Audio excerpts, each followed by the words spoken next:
When I first traveled through time with my archenemy, David, he still had the leisure to fight with me. Until I found out that the husband he was engaged to marry was Michael. The sugar daddy who kept me was Cooper. It happened to be a BL novel on Haitang I had read before traveling through. Isn't it a coincidence? After I explained the situation, the sneering David stopped smiling. He remembered that he had glanced at the book I sent him before traveling into it. At the beginning of the book, the male lead and the despised male wife had sex every day like a pervert. It was so disgusting that he quickly exited, and he scolded me severely. Thinking of this, David's face turned green and white. Thinking of this, I couldn't help laughing out loud. David gave me a glare. Before he could scold me, he was taken away by the hurriedly arriving Michael. Before leaving, I heard Michael say, "It's a family dinner later. Cooperate with me in acting out a scene." David was no longer the easily manipulated and despised male wife he used to be. Right then, he rolled his eyes without hesitation and said, "If I don't cooperate, will you divorce me?" Michael gritted his teeth in anger. But coincidentally, the setting of the despised male wife matched David's, loving money and being extremely greedy for it. Just as I sighed about David being self-destructive, Michael took out a card from his pocket. He threw it hard in David's face and said, "It'll be yours if you act well." David picked it up disdainfully. I let out a scoff. "Michael, there's 10 million in it." David's eyes lit up. "Sure thing." At that moment, I wished it was me getting slapped in the face with the bank card. "Adam, why didn't you answer the phone?" I was so startled that I jumped. I turned my head and suddenly met a pair of sharp eyes. Taking a closer look, it was the second male lead, Cooper. He sneered and held up his phone, showing me a row of missed calls marked in red. "I thought you were dead," he said. "Me? How impolite. I'm warning you.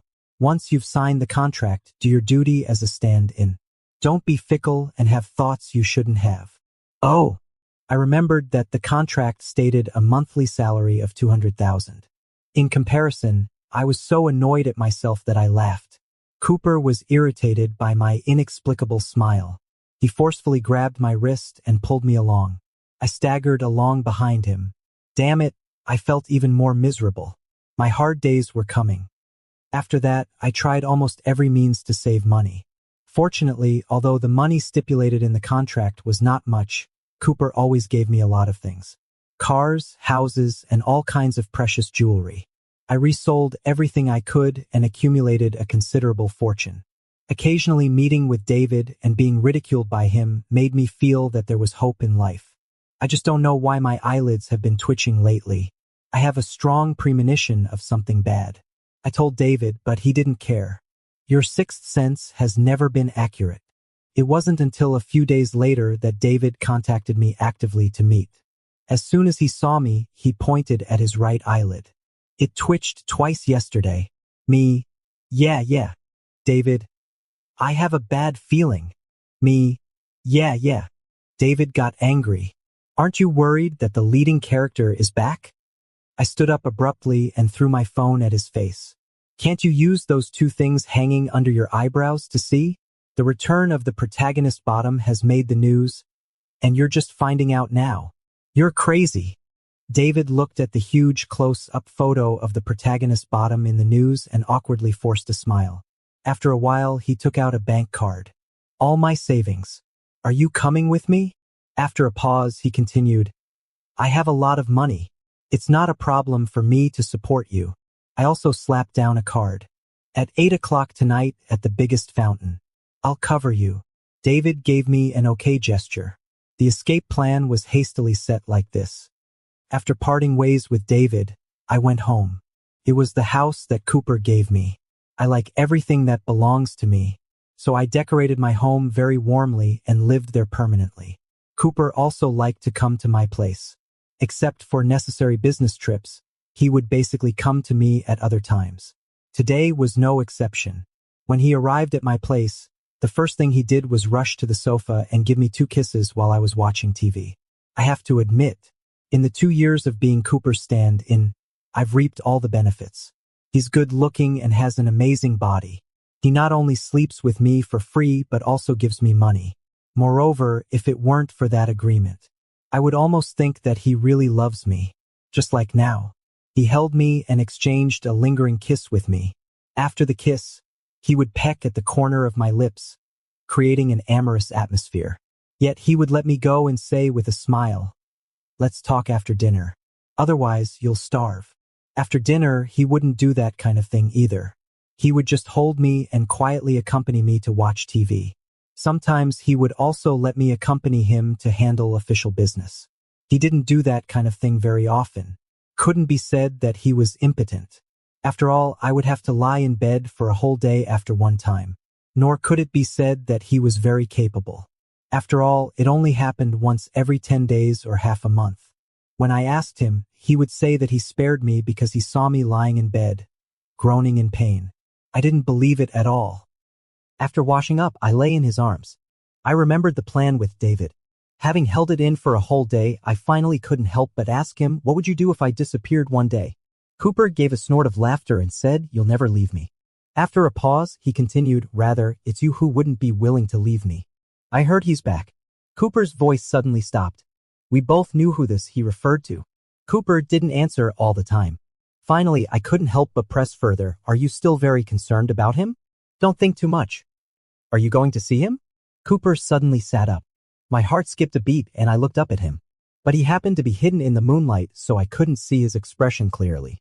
But I guessed it couldn't be good. Cooper got out of bed, put on a coat, and left. He didn't say a word. But with the sound of the room door closing, I already understood his cold attitude. I actually still tried to find a bit of love for myself.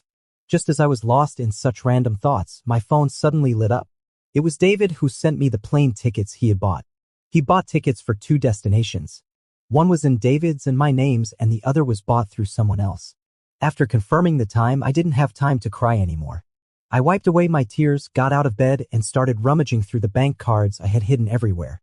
Along the way, I packed a suitcase as if I were going on a trip. Everything was ready, just waiting for the right moment. After successfully meeting up with David with a pocket full of bank cards, we both blocked Michael's and Cooper's contact information at each other's urging. Before blocking them, I saw that David's last message to Michael was, "Let's get divorced." After thinking about it, I imitated him and sent Cooper a message saying, "Let's call it quits." Cooper replied almost instantly with a question mark. I immediately blocked him. But I always felt my heart pounding as if something bad was about to happen. After getting on the plane, this sense of unease intensified. That carefree David thought everything was fine once he got on the plane. He opened his mouth and fell into a deep sleep. His saliva almost drooled onto my clothes. But as I looked at the scenery outside the window, I suddenly remembered the plot in the original book where the protagonist, the recipient of love, tried to escape later. In the plot, the charming protagonist, the recipient of love, also got on the plane like this. Only he didn't know that the male lead had installed a positioning chip in his phone. So as soon as he got off the plane, he was caught by the people waiting there early. Thinking of this, I couldn't help but feel a tingling sensation on my scalp. Although David is just a despised supporting male character now, who knows what that pervert, Michael, is thinking. When I read this story back then, I only focused on the steamy parts. I just skimmed through the plot. How could I remember such detailed things? However, in the book, Michael wholeheartedly liked the protagonist, the one receiving affection, so he probably won't pester David too much. Holding on to a glimmer of hope, I was on tenterhooks the whole way. After getting off the plane and turning off the flight mode, a bunch of missed calls immediately popped up.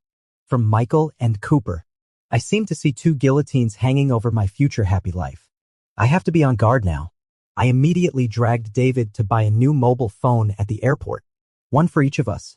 We smashed the old ones and threw them into the trash can. David almost jumped up and hit me, but seeing the look of being on high alert on my face, he couldn't help but worry. I didn't have time to explain it to him. I quickly asked someone to buy 2 new plane tickets on my behalf and rushed to catch the next flight with my bag in hand. The destination was randomly chosen by me. It was only when I finally sat back on the airplane seat that my heart finally settled down. After explaining it to David, he also fell silent. He quietly looked out of the window, not knowing what he was thinking. About a week later, David and I saw the news of a plane crash on TV. Coincidentally, it was exactly the flight that David and I had bought tickets for but didn't take. The moment we saw the news, David and I glanced at each other and both let out a sigh of relief without saying a word. Without a doubt, those two will think we died in that accident. Even if something unexpected happens, they'll at most trace us to the second flight we took based on the location. I randomly booked the third flight to a remote town with beautiful scenery. No one can find us here. David is a bit of a lecher at heart. I don't know if he got turned gay during the 2 years he was with Michael or if he just finally saw his true nature. Anyway, in these past few years, he often drags me out clubbing. He either holds the hand of this male model or pinches the pectoral muscles of that one. He's living such a carefree life. I was cooking at home when David sent me a message saying he wouldn't be having dinner at home. I was so angry that I immediately called him on a voice call and started scolding him. The person on the other end of the phone listened quietly, then hung up and called me on a video call a little later. I answered. I was about to start scolding when a handsome blonde-haired, blue-eyed guy appeared on the other side of the video. He was bare-chested, with bulging pectoral muscles, smiling sweetly at me. I swallowed nervously. David scoffed and said, "Are you coming or not?" "Meh, the feel is just so." I took a sip of my drink, pinched a couple of times and smacked my lips, then casually commented. The next moment, a muscular guy leaned in from the left and said, "How about pinching mine? I just went to the gym yesterday." My hand involuntarily reached out. All right, let me feel." David frowned and said in disgust, "I don't even want to talk about you." I just ignored him.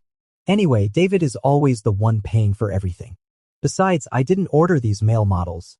It was David who insisted on inviting me here, okay? After having enough drinks, David and I each took a male model home.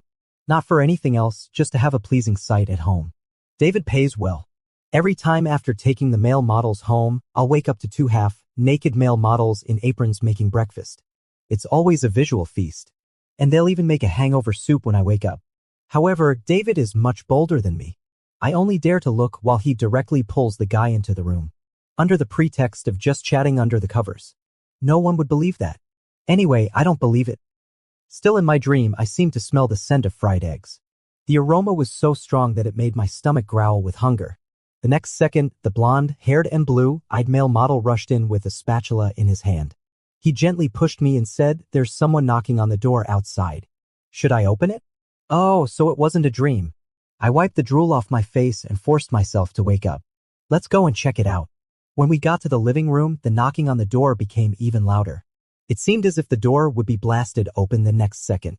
I always had a bad feeling. Could it be that Cooper has found this place? I waved my hand and said, "Oh, it's impossible. It can't be. He probably thought I was dead by now." I yawned and squinted through the peephole. I knew it wasn't Cooper. It was clearly Michael. I couldn't help but let out a startled cry. "Michael?" The person outside the door obviously heard my voice. He stepped out from among the burly black-suited bodyguards and gently knocked on the door. He stared directly at the peephole as if making eye contact with me through it. "Open the door." Oh my goodness. I turned around and rushed into David's room, yanked the quilt off him, and dragged him away. David was still groggy from sleep, but his feet obediently moved. I instructed two male models to block the door, and then I dragged David and hurriedly fled into the bathroom. There was a small window in the upper left corner of the bathroom, barely big enough for a person to crawl through. I patted David on the shoulder, crouched down. David didn't understand but obeyed. I stepped on his shoulder with one foot and explained while climbing, "Michael is here, right outside the door, and he brought a large group of people." I felt the person under my feet stiffen, and then he cooperatively supported me with strength. I've never been very good at using my limbs since childhood. It took me a great deal of effort to grab the window ledge. After I laboriously opened the window and stuck half of my body out, David impatiently mumbled from below, "Pull me up quickly." I stammered and couldn't say a word for a long time. David was starting to lose his strength. What's going on? At this moment, I was holding onto the window and made eye contact with Cooper standing outside the window. Like Michael, he had a circle of black-suited bodyguards standing beside him. He originally had a cold expression on his face. After seeing me climb up, he suddenly showed a smile that could be described as warm and pleasant. It was a bit creepy, making me lie prone on the window ledge and not daring to move. The next second, I saw Cooper open his arms and say with a smile, "Why don't you jump down? I'll catch you." "Mom, I want to go home." That idiot David kept wriggling under me and said, "Hurry up and pull me up. Otherwise, we're done for when Michael comes in." I sneered and said, "We're done for even if Michael doesn't come." Then I obediently climbed back in under Cooper's gloomy gaze. David gave me a disdainful look. He was quick-witted. Before I could stop him, he had already climbed up. Then he suddenly locked eyes with Cooper, who was waiting below.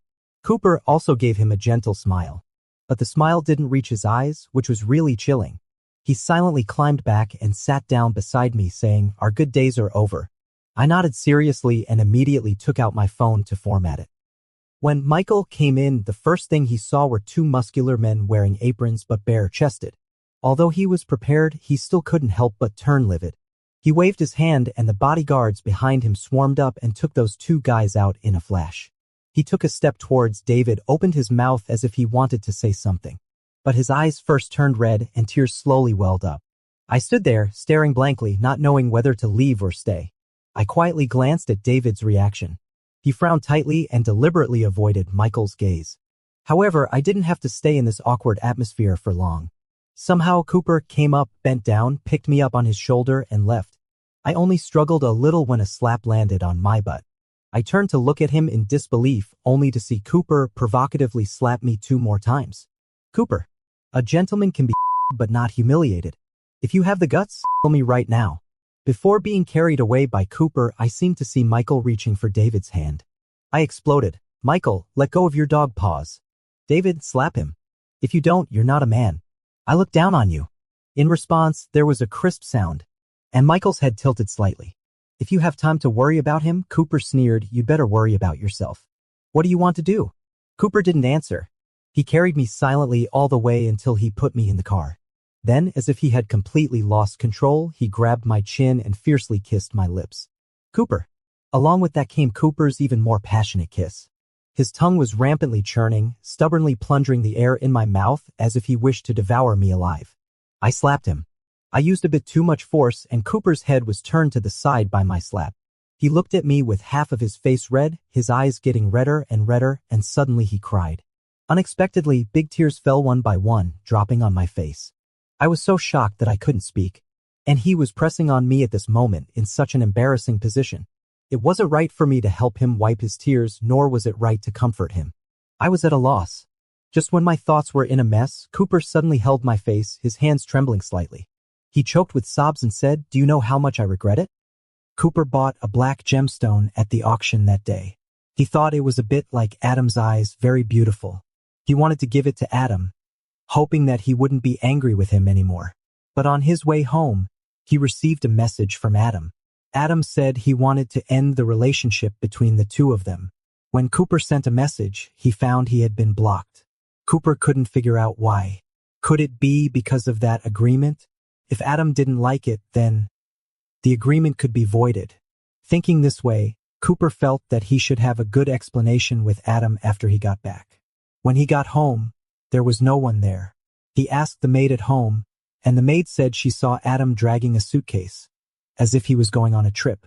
Cooper thought again that it would be good for Adam to take a trip and relax.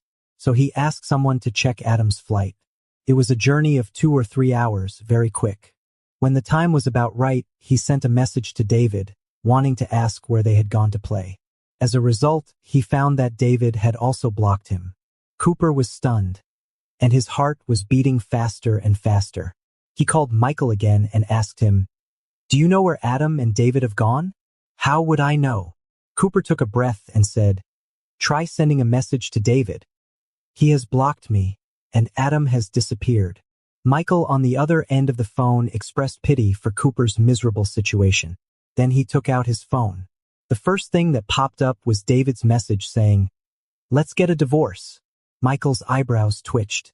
Not surprisingly, David had also blocked him. Michael panicked, quickly hung up Cooper's call, and tentatively called David. It was also in the blocked state. "Oh no," thought Michael. He quickly informed Cooper and then hurriedly asked his assistant to cancel the meeting and drive him to the airport. Cooper also asked someone to book him the nearest flight and stepped on the gas pedal hard as he drove towards the airport. Halfway there, he received a call from his assistant. The assistant on the other end of the phone said, "Mr. Hua, the flight has been delayed due to a plane crash. Do you want to wait or?" The words "plane crash" were like a sharp sword, piercing Cooper's heart at once and lifting it high. His hand gripping the steering wheel suddenly tightened, with his knuckles standing out and veins bulging due to the excessive force. Which flight? Cooper interrupted the assistant and asked anxiously. Flight X052. Flight X052 was Adam's flight. Cooper's face turned deathly pale in an instant. His breathing stopped at that moment and his limbs went weak. His already faintly aching heart now felt as if someone had stabbed it with a sharp blade and was stirring it violently. With a loud noise, a sharp pain swept over him. It seemed that he was bleeding, which blurred his vision. He couldn't hear anything after that. Only the panicked shouts of the assistant on the phone remained. Cooper buried his head in my neck and kept sobbing. Recalling that day, he still couldn't stop trembling with fear. He couldn't help but tighten his arms around the person in his arms, afraid that he would run away again. He seemed to be trying very hard to hold back his sobs, but it was all in vain. It only made him look even more miserable. I sighed and said, "It's just as well if he's dead. You can openly pursue the person you like." Cooper looked up and glared at me with his red, swollen eyes. Pursue who? A ghost? I was a bit slow on the uptake. After a long while, I frowned and questioned, "You, like me?" Cooper replied with an and hugged me tightly. I pushed him away all of a sudden. What a joke. I thought I was just a contract worker. Contract worker? Cooper laughed out of anger. Which company offers such good treatment to contract workers? Is it mine? Moreover, he paused for a moment and then continued, "Our contract is for 1-year term and you haven't renewed it with me." After saying that, his voice became softer and softer. Finally, he shifted his gaze guiltily. I exploded. "You slept with me even though the contract wasn't renewed." Well, Cooper retorted boldly without justification, "I've given you my salary card. Why can't I? When did you give me the card?" I have no idea. Are you kidding me? That black card. You didn't take it away. It's still on the bedside table. I thought carefully. Hey, I really did have a bit of an impression. When Cooper gave it to me back then, I didn't look at it carefully. To be honest, I thought it looked a bit like a food delivery rider card, so I didn't take it. If I had known it was Cooper's salary card, I would have swiped it until he went bankrupt before leaving. Cooper blinked his eyes and said, "Come home with me. You can swipe it until I go bankrupt several times." I can't believe anything that I haven't actually got. I turned around and started to pry at the car door. I'm going to find David. Just as I finished speaking, I saw Michael coming out of the house. He was holding David in his arms. The other person hung his arms down and buried his head in Michael's chest, seemingly unconscious. "David." I was furious and punched the car window. The next moment, I saw David's hanging hand move. I thought I was seeing things, so I deliberately leaned on the window and looked carefully. Goodness, that guy flipped his wrist and took out a bank card from somewhere and waved it gently at me. Seemingly afraid of being discovered by Michael, he put it away immediately after showing it to me. He continued to pretend to be asleep. Cooper rubbed his swollen and red eyes beside me and whispered, "Will you still come home with me?"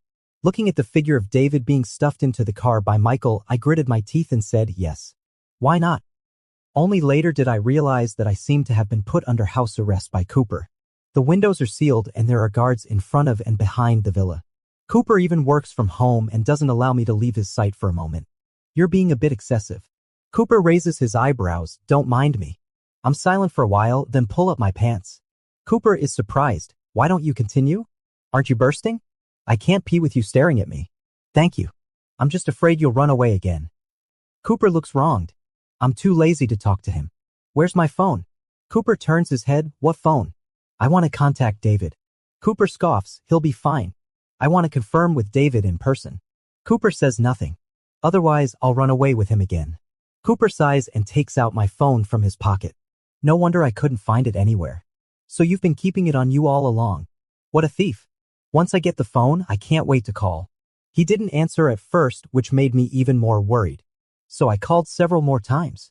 Finally, he answered the phone on the third call. David? The voice on the other end of the phone is hoarse with a strong nasal sound, accompanied by intermittent and faint breathing sounds. Did Michael hurt you? No. The person on the other end of the phone grits his teeth and says intermittently, no. It's okay. I'll go in a few days. I'll go in a few days. Then the phone goes dead with a pop. I hold the phone and am silent for a while. I turn to look at Cooper, then at the phone, and suddenly realize what's going on the other side. Cooper turns his head frantically. I won't do that kind of thing in broad daylight. Humph, I sneer, did a dog bite the mark on my shoulder? I just touched it. I cross my arms and stare at him. After a long time, Cooper opens his mouth, woof. After being dragged into bed by Cooper again, I give up. Cooper was covered in sweat and leaned in sticky to kiss me, from my forehead to the tip of my nose, and finally his gaze landed on my lips. I saw him swallow hard and reluctantly shifted his gaze away. After being held captive by him, whenever he tried to kiss me, I would unceremoniously slap him across the mouth. In the past, due to the contract and the plot, I didn't dare to do anything to him. Now that the plot has fallen apart, I'm too lazy to give him a good look. But if you really dig deeper, Cooper was actually quite nice to me before. He never got angry with me and always gave in to me in everything. Unlike in the original plot, he didn't hide me away and prevent me from seeing people. Nor did he compare me with the original main character who was the object of affection. To be honest, during the contract period, I didn't feel like a stand-in at all. Instead, it seemed like I really had a relationship with him. Thinking of this, I turned to him and asked, "Do you like me?" Cooper picked me up and walked towards the bathroom. "Yes." "When did you start liking me?" He sat me in the bathtub and squeezed out some shower gel to wash me. After a while, he said, "A long time ago. Why do you like me?" Cooper pretended to think seriously for a while and then said seriously, "I think the way your eyes light up at the sight of money is quite cute." "Ah, you're cute when you're angry and also when you're acting, and especially cute in bed."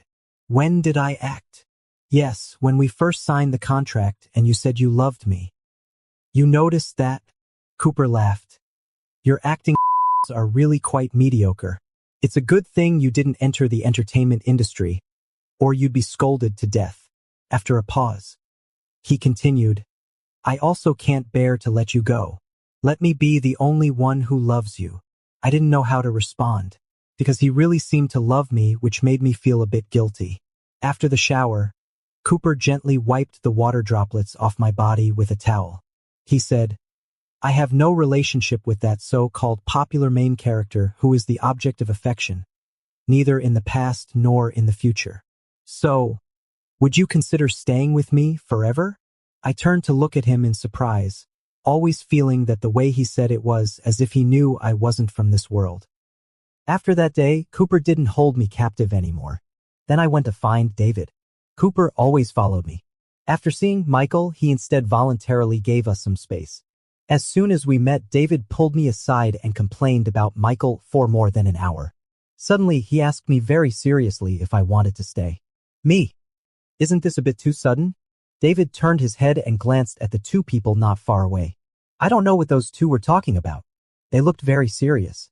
David withdrew his gaze. I haven't heard about the so-called main character who is the object of affection. He looked at me. Michael also confessed his love to me. He said he knew I didn't love him that much. I was stunned for a moment, and David continued. He said he has nothing else but a lot of money. It doesn't matter if I don't love him. At least I'll love his money. David shrugged. I think what he said makes a lot of sense. Anyway, I'm just a nobody in the real world, dirt poor. Why not stay? I looked at Cooper. He feels the same way. But I always feel that. They seem to know our real origins. Why think so much?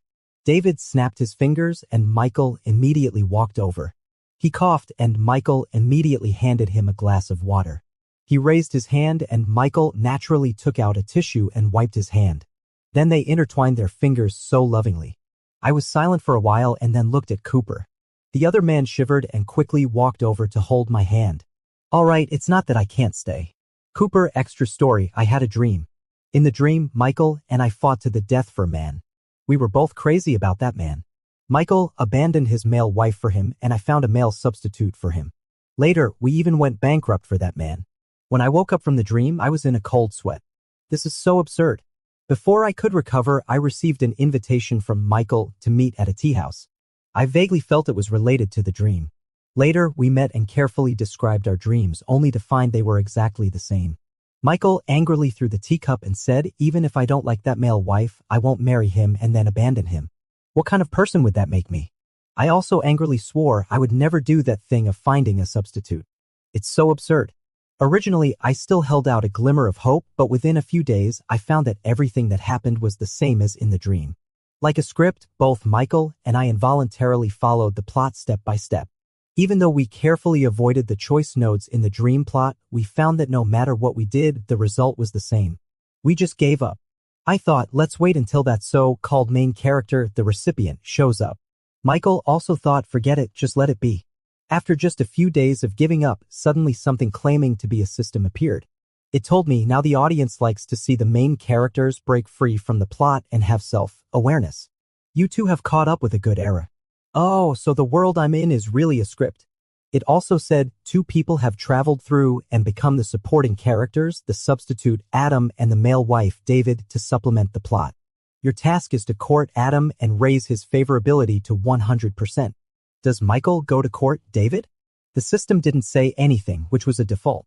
If the task is completed, I won't have to follow this damn plot anymore, and the 2-time travelers in the roles of the substitute and the male wife will have their memories erased and be sent back to their original world. I thought for a while and said, I have money. I can make him like me with money. The same for Michael. As a result, that stupid system said that to increase the drama of the script, we must follow the original plot. Michael must humiliate the male wife according to the original plot, and I must sign a contract with the substitute according to the original plot. Apart from courting them, Michael and I have no other way. I could only approach him according to the strategy requirements.